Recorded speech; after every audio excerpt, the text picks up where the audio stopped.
Kejaksaan Negeri Tanjung Perak, Surabaya, hari ini, Kamis tanggal 3 Juni tahun 2025, memusnahkan barang bukti dan barang rampasan hasil tindak pidana cukai yang telah berkekuatan hukum tetap.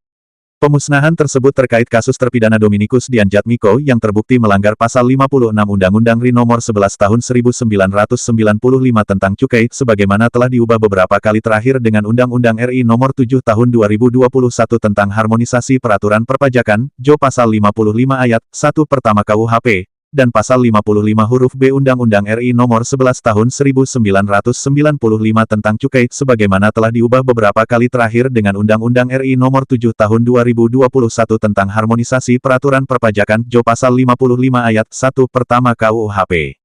Barang bukti yang dimusnahkan meliputi satu buah laptop Lenovo, satu buah handphone Redmi Note 12, 2964 kardus berisi 36.555 botol minuman mengandung alkohol berbagai merek, dan 114.028 pita cukai diduga palsu. Total kerugian negara akibat perbuatan terpidana mencapai Rp11.442.386.980. Selain pidana penjara 2 tahun 6 bulan, Dominikus juga dijatuhi denda Rp85.134.730.760. Jika denda tersebut tidak dibayarkan dalam waktu 1 bulan, harta bendanya akan disita untuk menutupi denda tersebut, dan jika masih kurang, akan diganti dengan pidana kurungan paling lama 6 bulan. Kepala Seksi Intelijen Kejari Tanjung Perak, Imade Agus Mahendra Iswara, menyatakan, terkait pelaksanaan pidana denda, apabila tidak dibayarkan, maka jaksa akan melakukan aset tracing terhadap aset terpidana, guna membayar pidana denda tersebut. Pernyataan ini menekankan komitmen Kejari Tanjung Perak dalam menindak tegas pelaku tindak pidana cukai dan mengembalikan kerugian negara. Sementara menurut Kepala Kejaksaan Tinggi Dr. Kuntadi, mengatakan, kerjasama yang baik antara Kejaksaan dan Bea Cukai, pesan keras bahwa negara tidak akan tinggal diam terhadap pelaku kejahatan cukai yang mencoba merusak tatanan hukum dan merugikan keuangan negara.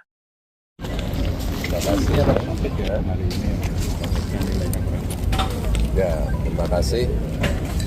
Rekan-rekan media, pada hari ini kita telah menyaksikan bersama-sama kegiatan pemusnahan barang bukti hasil tindak pidana cukai, ya, berupa miras, pita cukai, ya, dan ada beberapa alat barang bukti lain berupa laptop, handphone.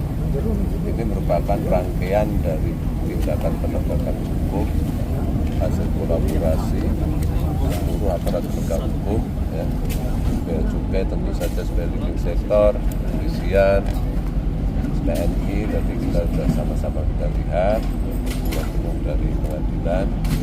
Nah, sempurnanya penegakan hukum adalah selesainya eksekusi.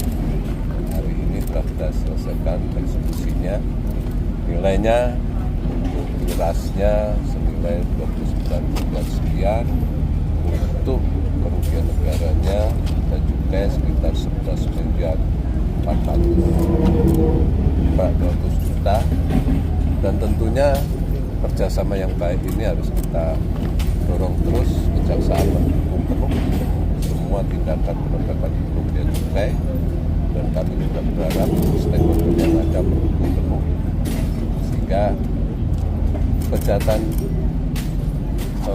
pita cukai, penyelundupan yang berpotensi merugikan keuangan negara, bahkan perekonomian negara ini bisa kita berantas sampai tuntas. Untuk modusnya gimana? Modusnya secara teknis mungkin Pak akan. Ya baik, modusnya antara lain kita menemukan bahwa ini adalah barang kena cukai mengandung minuman etil alkohol yang pengangkutannya pun juga harus menggunakan dokumen cukai. Nah, kita menemukan pertama adalah minuman mengandung etil alkohol yang dengan pita cukai asli, ya. Ada juga yang MMA tidak menggunakan pita, dan juga kita menemukan pita cukai palsu. Nah, jadi secara ketentuan barang kena cukai pembawaannya itu harus menggunakan dokumen, dan ini juga tidak ada dokumen. Selain tadi ada pita cukai palsu dan ada yang tidak pakai pita atau polos.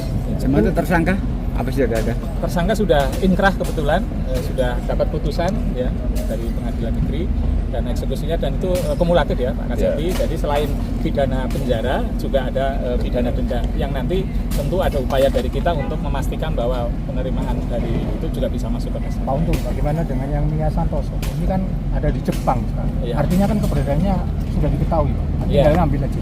Ya, ini yang menjadi, kami sudah tadi diskusi dengan Pak Kajati. PR kita Pak, mungkin masih ada DPO MS ini, semoga nanti kita bisa melakukan upaya yang lebih. Pak Untung, apakah ini terbesar selama ini pengungkapan terhadap? Ya, ini relatif kita mendapatkan di 3 tempat ini. Jadi 3 tempat yang jumlahnya cukup besar. Meskipun memang kalau impor kan sedikit-sedikit, kalau dikumpulkan juga banyak gitu ya. Tapi ini di case ini kita ada di 3 tempat dan nilainya cukup besar. Ya, dan cukup variatif tadi. Ada yang pakai pita cukai asli, ada yang palsu, dan ada yang polos. Pak Untung, ini kan waktu tertangkap kan Dominikus sedang melabeli ya. Tapi dia tidak bekerja sendiri kan. Ada Robi. Kenapa Robi tidak dimasukkan penyidikan? Ya, itu di proses di proses penyidikan ya. Ya waktu itu kan melabeli bersama dengan Dominikus. Hanya Dominikus yang Ya, mungkin berdasarkan keterangan, berdasarkan proses. Tentu nanti kalau ada bukti-bukti baru, kami tentu akan ada fakta-fakta baru. Mungkin kami pasti akan meminta. Mohon supportnya teman-teman media, dan sampaikan bahwa minuman mengandung etil alkohol ini tadi mengandung hak keuangan negara.